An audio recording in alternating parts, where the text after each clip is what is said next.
Hello and welcome. Let me find this video so that I can tag people and let them know that I'm here.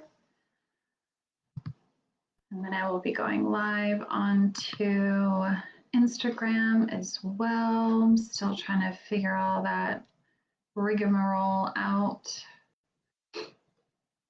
It was easier when Facebook allowed us to have like apps in the groups, because then you could stream like on multiple places. But now, not so much.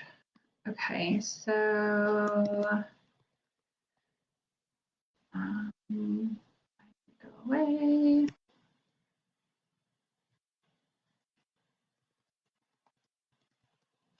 Okay. All right, got that there. All right, perfect.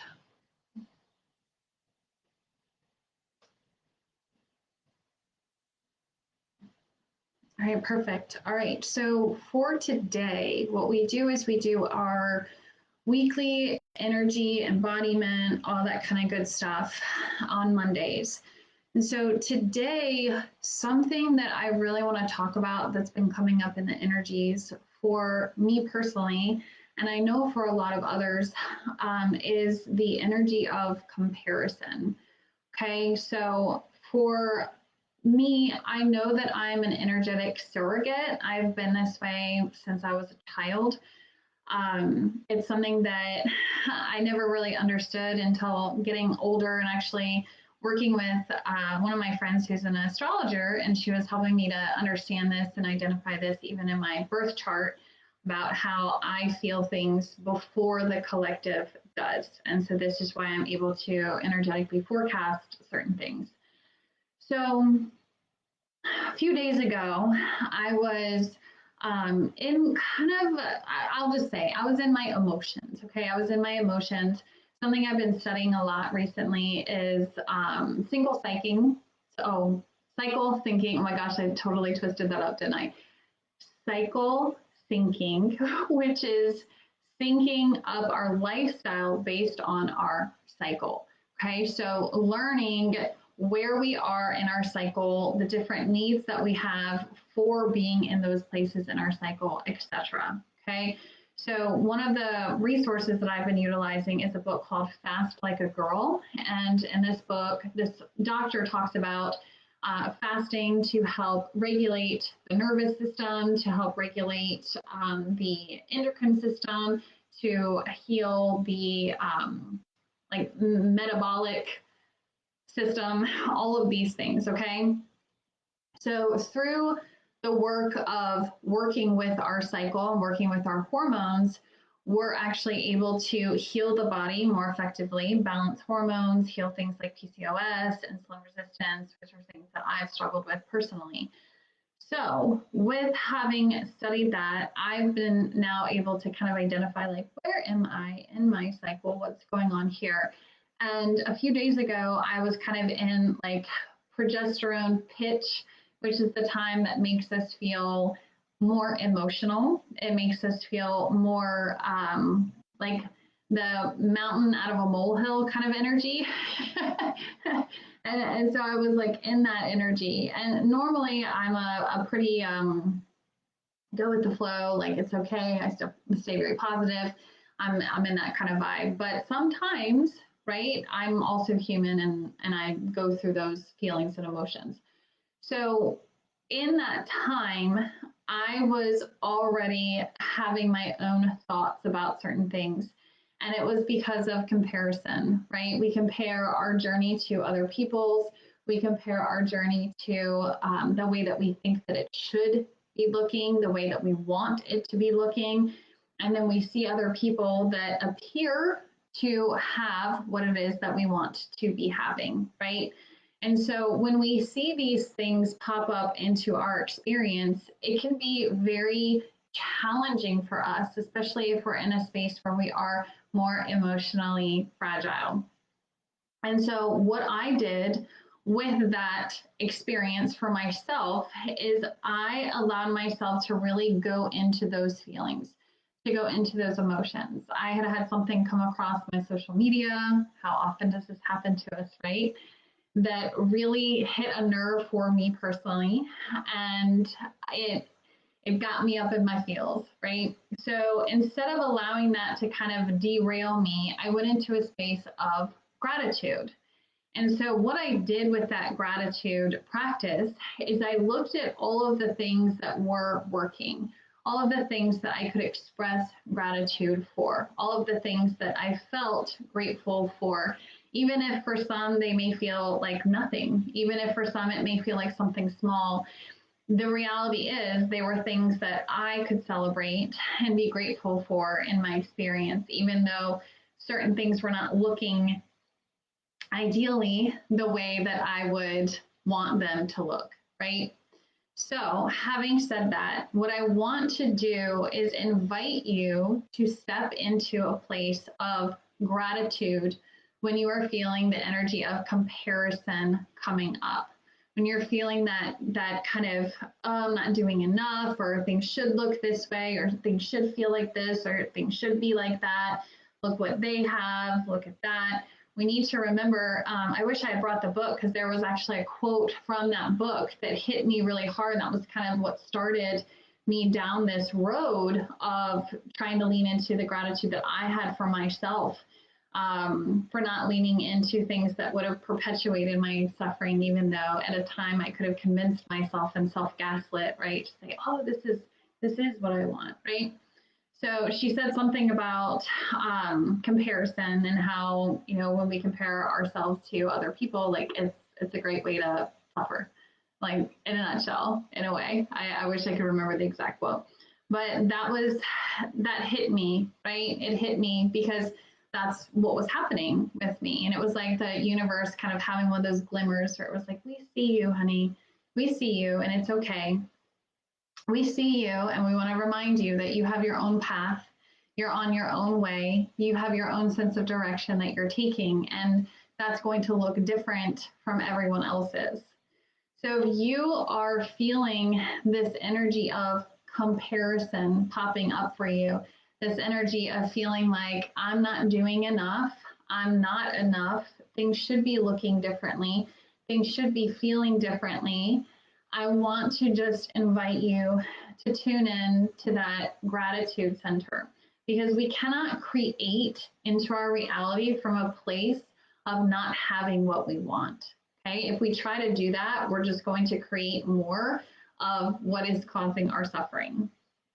It's like what I've taught about before when we plant seeds, right? We're going to reap the energy that we sow. So if we go into something with an energy of, well, I have to make this happen, I have to make this or force this into being what I want it to be, it's just going to manifest more of the lack of not having it, more of the desire to want to have it, versus us staying in that sense of gratitude and allowing the universe to match that energy by bringing in things that are actually the match for what it is that we're desiring. So gratitude is such an important thing that we need to be utilizing in our practice every single day. And something that I've struggled with is like, well, how do I have a gratitude practice, right? What does that even look like? Do I just write down different things that I'm grateful for? Yes and no. We can do that, right? We can, of course, do that. But something else that I tuned into was to look at situations for not so much what they are, but what they could have been if we had continued down a certain road. So holding space for ourselves in a space of love and saying, okay, I'm bearing witness to the feelings that I have right now pertaining to the lack of what I desire. And I'm going to go back on this timeline and look at all the places where I could have recycled in a toxic cycle, where I could have veered off track and said, I'm going to repeat this karmic loop. So instead of doing that, though, I stayed the course. I stayed moving forward towards the thing that I wanted. So that is a way that we can express gratitude. Gratitude to ourselves, gratitude for ourselves, and to celebrate our growth as we move through these types of energies.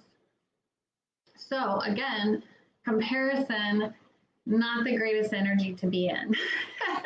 And when we find ourselves in comparison, we want to use gratitude as kind of like the antidote to pull us out of that energy and to look and say, okay, hey, maybe I don't have this thing that I want, but at least I didn't repeat this cycle and make it harder to get it. At least I said no to that guy, right? That I knew was just going to repeat a toxic cycle, right?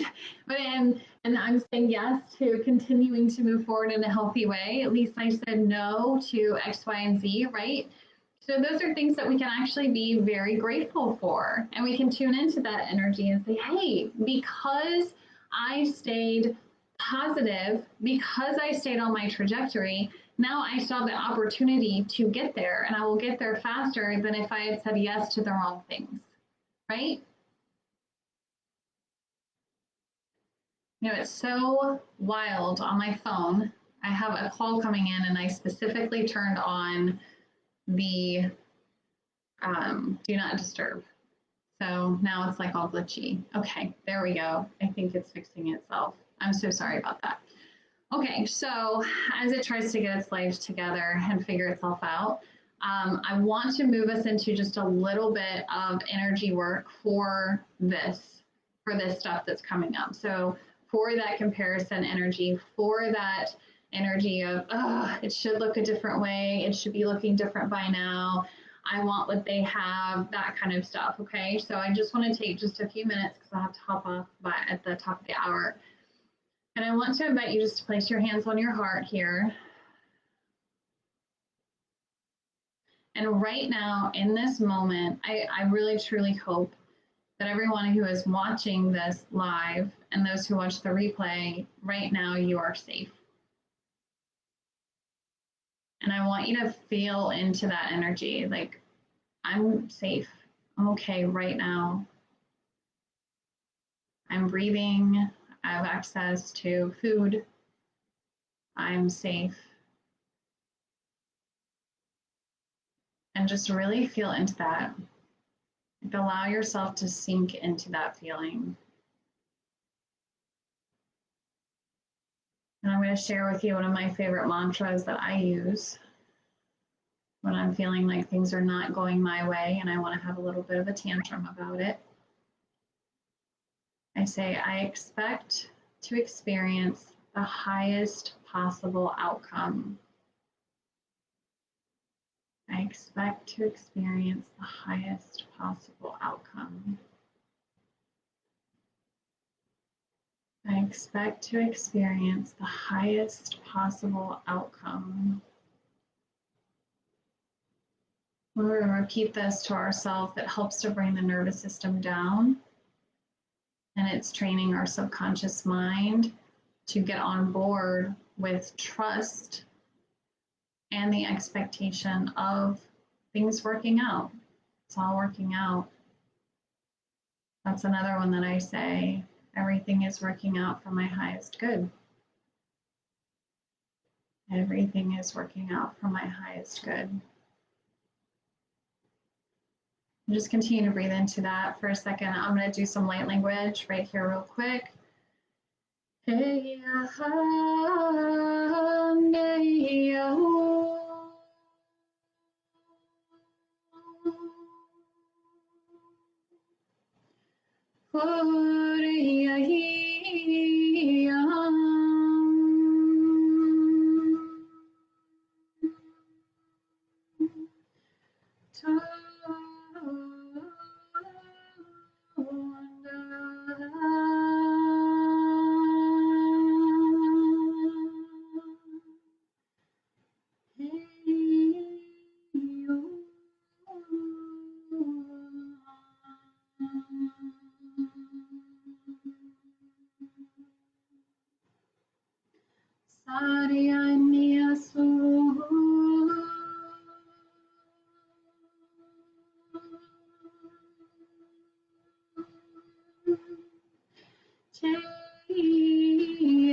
Just breathe into that for a moment. And I want to leave you with this reminder. If you feel yourself moving into the energy of comparison and it's making you feel derailed, off track, it's making you question whether or not you should be where you are, whether or not you can be successful in what you're doing, whether or not your dreams will ever become a reality, I want you to become very, very mindful of what's happening in that moment and shut it down. Okay, so if you're seeing someone else that is making you feel that you have to compare yourself to them, unfollow them, get off the social media, ignore it, whatever you can do to shut that down, and then go into a space of focusing back into your lane, your mission, your work, your own path.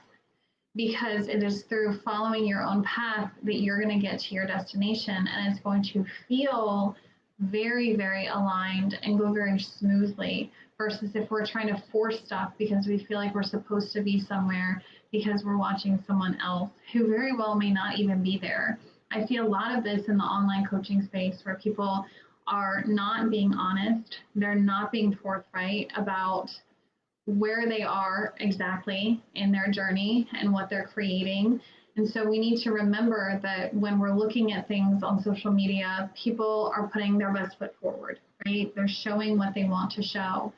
And so it's easy for us to compare ourselves when we're looking at someone's highlight reel, right? That doesn't feel great. When we have a full front row ticket to our whole life, and it's not always a highlight reel. Okay, so let's make sure that we're not comparing ourselves to other people's highlight reels and honoring ourselves and where we are and allowing ourselves to have gratitude for where we have come and where we're going. I appreciate everyone, and I will see you Friday for our collective card pulls and individual card pulls for those who are on the live. I will see you then, and I appreciate you so much, and maintain that gratitude. Okay? Bye.